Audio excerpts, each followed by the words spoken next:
Hey guys, welcome back to another episode of the Music Den. I'm your host, Armando Venditti. Hoping you guys are having a great day and above all else that you're indeed looking after yourselves and one another. Today, ladies and gentlemen, I want to welcome you back to another segment of Ranking the Albums. Now, today I'm going to be doing part two of my Duran Ranking the Albums segment. And in part one, I gave you albums 16 through 9 in the countdown. And in part two, I'm going to be giving you albums 8 through 1. Now, as I said before, in putting this list together, I knew pretty much what my number one album was going to be and what my number 16 album was going to be. And filling out the list between the two numbers, some albums were easy to place and some albums weren't so easy to place. But I have put my list together and I'm going to stand by it.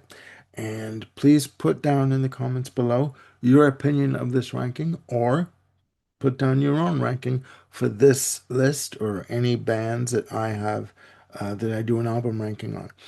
Again, there are no right or wrong answers, it's just opinion. Now, on this list, kicking off part two, coming in at number 8, I have Big Thing, released October 17th, 1988, recorded from 1987 to 1988, again released through EMI Records in Capitol in North America, EMI in the UK, the long-term label at the time. Album was produced by Jonathan Elias and Daniel Abram. Now, album has a playing time of 44 minutes and 46 seconds. There were three singles released from this album. I Don't Want Your Love, All She Wants Is, and Do You Believe in Shame? Now, in terms of the music on this album, it's pretty much a mixed bag. You've got a bit of rock influence, you have definite funk influence, and new wave influence on this album. Starts off with Big Thing, title track at 3 minutes and 41 seconds. It's an all right track. It's basically a rock-oriented kind of track. Heavy drums or simulated drums in some sections. It's all right. The lead off single, I Don't Want Your Love, is funk personified at 4 minutes and 6 seconds. It is my favorite track on the album. It's got that hook to it. It's got the rhythm, it's got the melody to it, and it's quite catchy. The third track and the second single from the album, All She Wants Is, very much an electronic track, sequencers, drum machines, very textured synths that come in. Uh, Not one of my favorite tracks on the album, but it's all right. The third single from the album, the ballad Do You Believe in Shame, which starts off side two. Um, the track is dedicated to a friend of Simon Le Bon's who had passed away from a drug overdose, unfortunately. And for some reason, when critics heard this track, um, they compared this track to CCR's Have You Ever Seen the Rain? And I don't get it. I don't get it. I don't understand it. But, that's what they were comparing it to. And critics and, fans alike, when they listen to an album or listen to a piece of music from a band they like, they most often than not try to compare it to a song from another band they've heard before to try and sort of give people a reference to go by when they listen to the song. It's a beautiful ballad. It's very emotional, and it's a wonderful lyric. And yeah, it's unfortunate that the circumstances surrounding the track. Other songs of note on the album are Palomino. There are a couple of interludes on the album, both at 32 seconds each. To me, this is the band trying to experiment a little bit. Yeah, it's all right. They could have been maybe a minute or a bit longer than that. I do like instrumental interludes on albums from bands, but if they fit the overall feel of the album itself. Other songs to note, the final track, track 5 on side 1, Drug, It's Just a State of Mind at 4 minutes and 36 seconds. I do like that track. I really do. It's a good album. It's a good album. But at this point in time, the band were kind of floundering. It's got to be said. They were playing smaller venues. I do remember the band playing. I'm not sure if it was the El Macombo Club in Toronto, but they did do an interview in Toronto for the new music at the time with Laurie Brown of the new music. And they were playing a smaller club. I'm not sure the name of the club. I don't think it was the El Macombo because the El Macombo is a 300 seater club, but it was a smaller venue. And yeah, it's a good album. I just I don't know at the time if EMI knew what to do with the band at this point because again, the popularity at this point in North America had started to wane quite a bit. All right, that's number eight. Coming in at number seven, I have Future Past, released October 22nd, 2021. Their first release through BMG Music Management. Fantastic album released in various formats. I have the 15 track version with bonus tracks. The album was produced by Errol Altkin, Joshua Blair, the band, and Giorgio Moroder, with a playing time um, of 50 minutes and 59 seconds. Uh, this album is basically Duran returning to their synth pop roots with the lead off track and single Invisible. Fantastic. Melodic as I'll get out. Um, Hooky as you can get. There's techno elements to it. There's dance elements to it, and it is just simply fantastic. Other songs of note are "All of You," the second track, uh, "Give It All Up," at 5 minutes and 7 seconds. The next single, second single, sorry, Anniversary at 5 minutes and 18 seconds. There's a video for it that you can watch on YouTube. Again, this is the band going back to their synth pop roots. Other songs of note are Velvet Newton at 2 minutes and 40 seconds, instrumental piece. Actually, sorry, there's incidental vocals near the end of the track. But again, this is the band trying to do some experimenting with textures and synth passages. Fantastic, just fantastic. Other songs of note are track 8, Tonight United. Great, 3 minutes and 8 seconds. I wish it was longer. This track has a very anthemic quality to it, and it is simply fantastic. I think it's great. And again, this does see the band going back into their synth pop roots, new wave kind of territory. And there was a review of this album, and the review said that had uh, Future Past come out in 1985, this would have taken over the world. I don't know if that's the truth or if that's true altogether, but you know what? It is a really good album. It's a fantastic album. That's number seven. Coming in at number six, I have Notorious, released November 24th, 1986, recorded from June to September of 1986. Again, produced by Nile Rodgers and released through EMI and Capitol, with a playing time of 46 minutes and 56 seconds. Three singles released from the album: the title track, Skin Trade, and Mito Presidente. This again, Andy Taylor had left the band. He had shown up just to do some guitar work uh, that was obligated to do. He was contractually obligated to participate on the album, and he did so. And at this point, he had already started to think of signed a deal with MCA Records to do a solo album, which was called Thunder. And unbeknownst to the band, and the band were quite surprised that he had decided to leave. John Taylor wasn't so surprised. He kind of got an inkling that that was going to happen, but he met his contractual obligations, and according to Andy Taylor, he left on good terms. Now, Notorious, although it did go platinum in North America, it did again see the band's fortunes start to turn and not for the better. Uh, the band's sound, as Nick Rose had said, was more of a slick sound for this album. And just, it's okay. It's a good album. But I do believe that they released the singles that best represented what was on the album.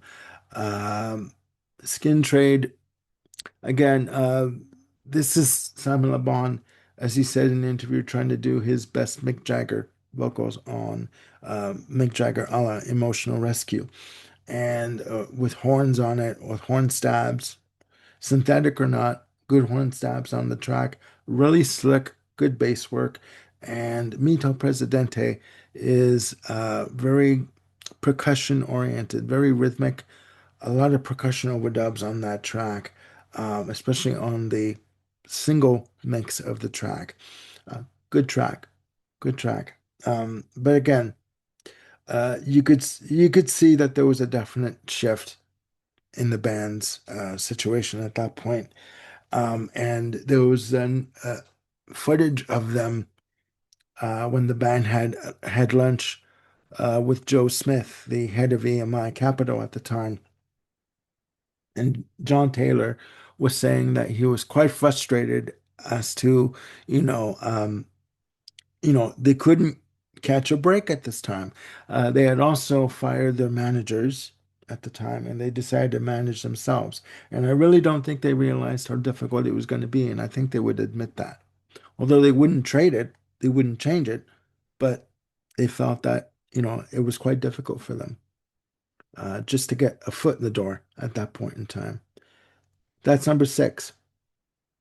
Coming in at number five, I have Duran Duran, otherwise known as the Wedding Album, released February 15th, 1993, recorded from 1991 to 1992, again released to Capitol EMI, produced by John Jones with a playing time, lengthy album, 62 minutes and 35 seconds. Now, this album saw pretty much Duran Duran back on top of the charts. There were six singles released overall. Three of them released in North America, those singles being Ordinary World, fantastic ballad, great lush strings and guitar, and just a wonderful arrangement. Beautiful vocal delivery from Simon Le Bon on this track. The other two singles, Come Undone and Too Much Information. Come Undone was another slow tempo ballad, kind of a feel to it in terms of the arrangement. Fantastic delivery on the female vocal on this track. I honestly thought it was Del Bello because Del Bello, Lisa Del Bello, had done some work on the 9.5 Week soundtrack along with John Taylor on the track I Do What I Do, in quotes, to have you. And I thought that, the fact that they had worked together on that track, that maybe she provided background vocals, but it's not Lisa Del Bello, unfortunately. Come Undone is a fantastic, fantastic, lush track, beautifully done in terms of the vocals and the arrangement of the track. Very seductive, very atmospheric, um, but effective.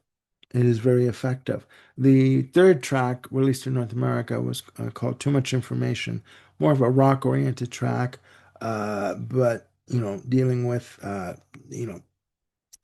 I would imagine dealing with the media and all the images that are coming at you and the information in terms of what's new in music or in the news and stuff. Pretty much talking about sensory overload when you have to deal with all this information coming at you. Other songs of note are Love Voodoo, which I first heard a reworking of it on the Dance Macabre album that came out in 2023. Fantastic track overall. Other songs of note are Drowning Man, uh, Shotgun, which is like only 54 seconds, and the Lou Reed cover of Femme Fatale that I do believe was released, I do believe, as a single in other territories.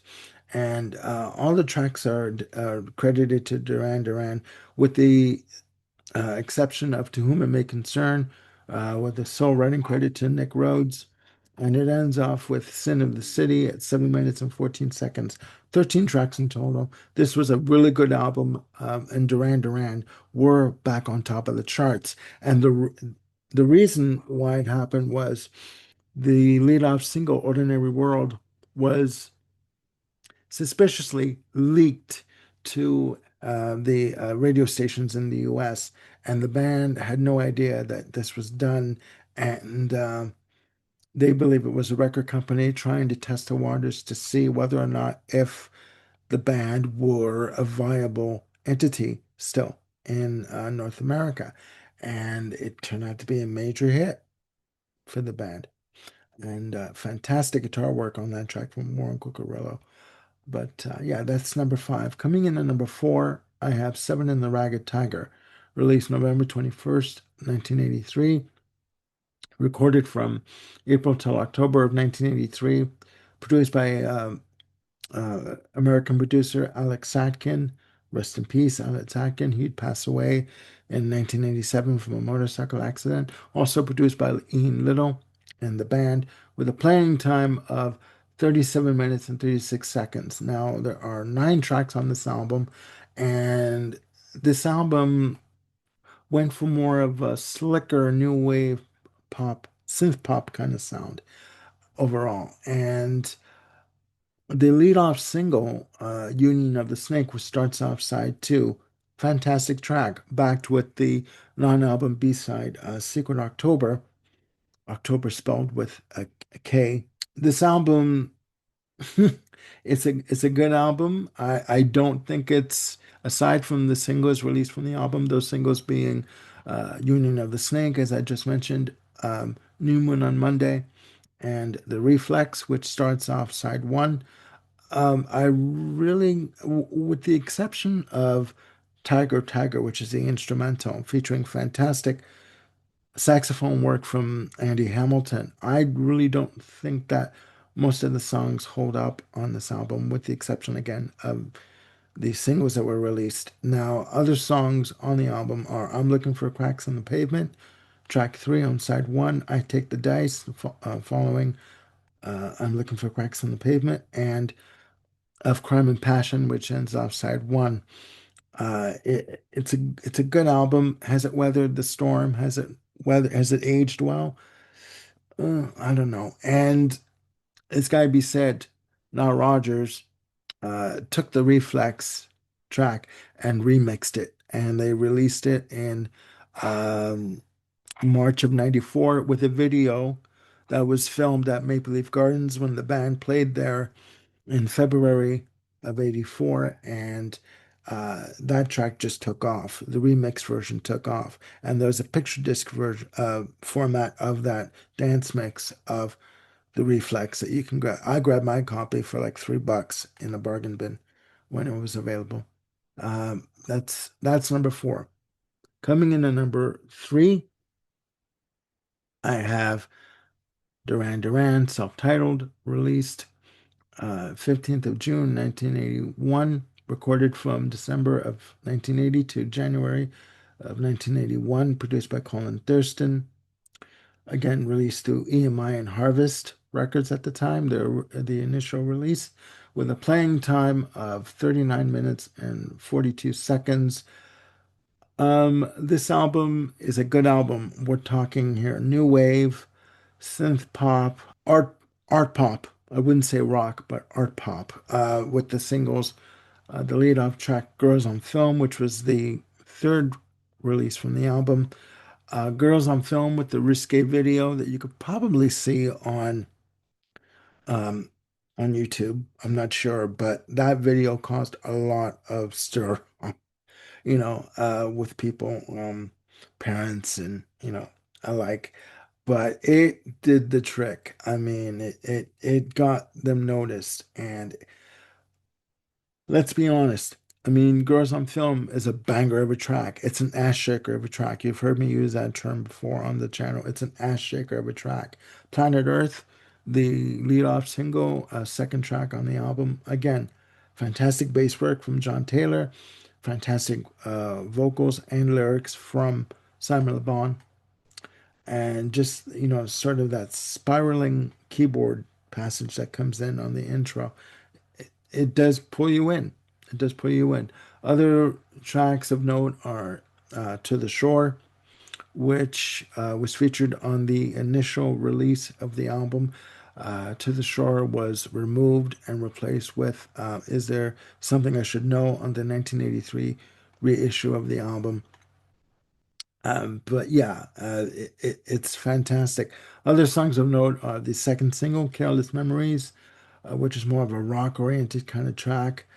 And it really didn't do well in terms of a single release. But Nick Rhodes felt that that was good for the band because, if you have hit singles all along right from the get-go, it kind of builds up a false sense of security in terms of your popularity. Other songs are noted on the album, Night Boat, which starts off side two, would be retitled Waiting for the Night Boat on the US reissue from '83. Sound of Thunder, Friends of Mine, and Tel Aviv that finishes off the album, the one track.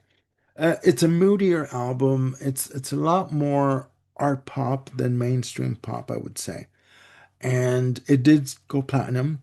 And there was a reissue in 2010 of the Duran album, but with really poorly put together mixes of the album that the fans didn't like. And Andy Taylor at the time criticized EMI for doing it and just using what he thought were like fourth generation of versions of demos and stuff. And EMI did apologize for the fiasco of releasing those versions of those songs, but they never recalled the album and released a proper reissue version of the self-titled debut. I don't know why, but it's that's one of those mysteries. There you go. That's number three.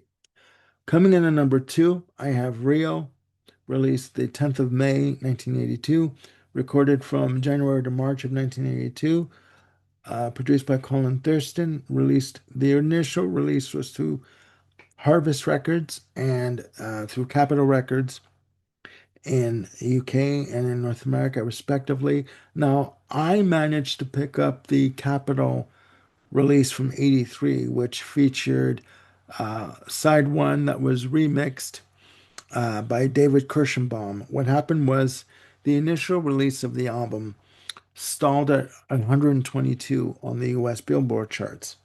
So the managers at the time got a hold of David Kirschenbaum and had him remix four of the five songs on side one, and they reissued the album under the Capitol label because the initial release through in North America was through the Harvest label, and upon release, the reissue of Rio from '83 would reach number three in the US charts and would stay there for over a year. So the second issue of the album of Rio hit big. And excuse me, there were three singles from the album.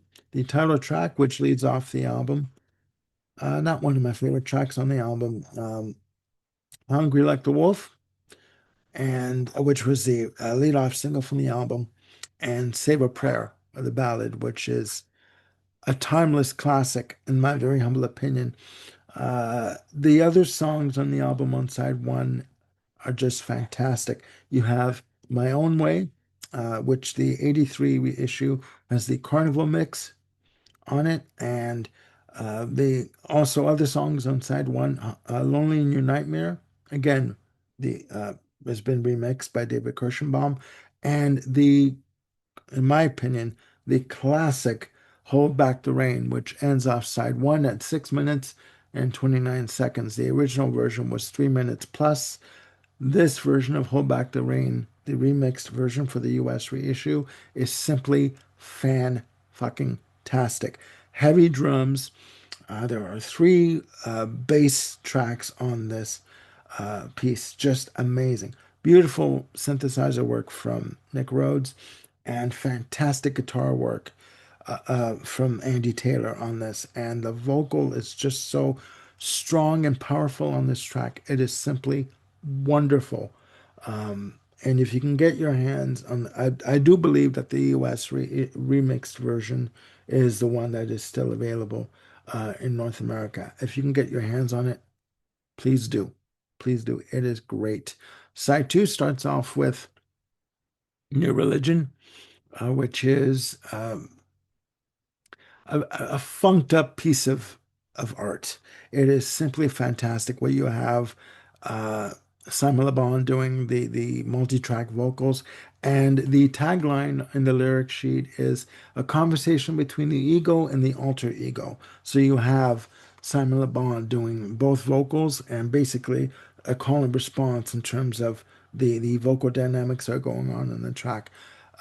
Great guitar work from Andy Taylor on this track, and it is to me it's a classic.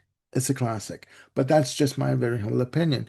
Other songs of note on side two are the ballad, as I said, Save a Prayer, 5 minutes and 33 seconds, and The Chauffeur, which dates back to as far back as I believe 1978, because Simon Le Bon brought in uh, the lyrics for the track, and the original composition had the melody done on the musical pieces done on guitars.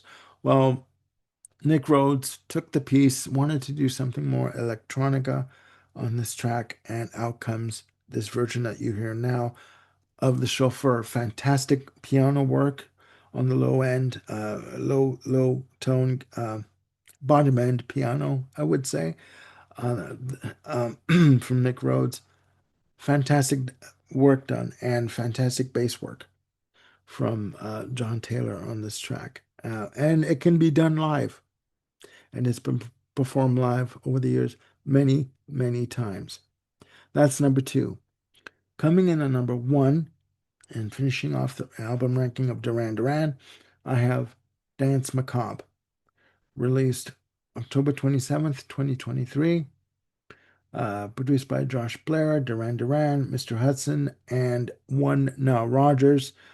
Uh, again, released through BMG Music Management with a playing time of 50 minutes and 7 seconds. Now, the genesis of this album was that Duran were performing in Las Vegas in 2022, I believe, and they were performing some songs from their catalog that they hadn't performed in years. Like we're talking 20 years. And they were doing some covers as well that they liked. And they thought, why don't we go in the studio? This, I do believe, stemmed from Nick Rhodes. Why don't we go in the studio and just re-record some stuff, just see what we can come up with, and just rearrange some of the tracks. And if we like it, we'll release it. Well, they liked it. And you know what? Thank God they released it, because it is simply fantastic. There are two versions to this album. There's a 13 track version that was released in October of 2023. And yes, a 16 track version featuring three additional tracks that was reissued in 2024. I have both copies of the album. Um, this to me is fantastic. Fantastic. They do some reworkings of their own songs from their previous albums. Plus, they do um, covers from bands like ELO. They do a version of Evil Woman on the reissued version of Dance Macabre from 2024. They do a version of Bury a Friend from Billie Eilish. They also do their own some original compositions. It starts off with Mask of the Pink Death, which is an instrumental, which is an original composition. They do a reworking of Waiting for the Night Boat from their debut release. Uh, Black Moonlight, which is the second single release from the album. The first single was the title track, Dance Macabre. Original, funky as all get out. 3 minutes and 6 seconds, featuring Nile Rodgers on the guitars, um, on the verses, and I do believe that Andy Taylor is featured on the choruses in terms of the heavy low end rhythm guitar. Just amazingly done. Other songs of note on this album are covers of Supernature from I believe it's a set. It's from 1977. I believe the band is called Sarone. Don't quote me on that, but that's how I pronounce it. Other songs of note are a reworking of Secret October, the B side of Union of the Snake, which is called Secret October 31st. Amazing, amazing. They do a version of Ghost Town from the Specials, Paint It Black from the Rolling Stones. Amazingly done. They do a reworked up version of a track called Super Lonely Freak, and it's a reworking of Super Freak from Rick James and their track Lonely in Your Nightmare from Rio. Amazing, just amazing. There's a new version of New Moon on Monday called New Moon Dark Phase, which is just fantastic. At 4 minutes and 3 seconds, they do a version of Spellbound from Susie and the Banshees from Juju, and they do an amazing version of Psycho Killer from Talking Heads, featuring Victoria De Angelis on bass at 4 minutes and 25 seconds. And the album finishes with Confessions in the Afterlife, an original composition, lyrics by Simon Le Bon, and it's basically a telling of a ghost story. And Simon Le Bon, I do remember reading this, that he felt that this track was sort of like the sequel to the track Missing from the Arcadia album So Red the Rose. It is simply fantastic. The first time I listened to Dance Macabre, I had it in the car with Bob, and I listened to the album back, front to back 3 times on the original 13 track version of the album. But yeah, this is just an amazing album. It was, being released at Halloween, around Halloween, October 27th, 2023. It goes into the Halloween theme, but you know what? It is fantastic. It is fantastic. And I'm looking forward to what Duran are going to come up with Nile Rodgers. As I said in part one, they are in the studio right now working with Nile Rodgers on some ideas. So we may see a new album from Duran in the near future. So that's it. My ranking the albums of Duran, parts one and two. Please put down in the comments below, down there, your opinion of this ranking and any ranking I do, and also put down your ranking of the albums I talk about in my ranking episodes. And, I'd like to get a dialogue going. Duran, in terms of, again, album releases, and Warren Cucurullo said this in an interview once for Pop Trash in 2000. They tend to be popular for one album and then the next album falters. Or they release a couple of albums that do well, and then the next album afterwards doesn't do as well for some reason, and they couldn't seem to understand that. But you know what? I mean, they're still here, they're still doing music, they're still touring. So please check out these albums that I mentioned. You can stream them all on YouTube, and you can get them all on Amazon.ca.com.co.uk and on Discogs and eBay.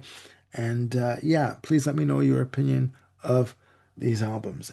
Please click like and subscribe, and do hit the notification bell to keep yourselves on top of any new content I've got coming up. And I will see you soon on the Music Den. Bye for now.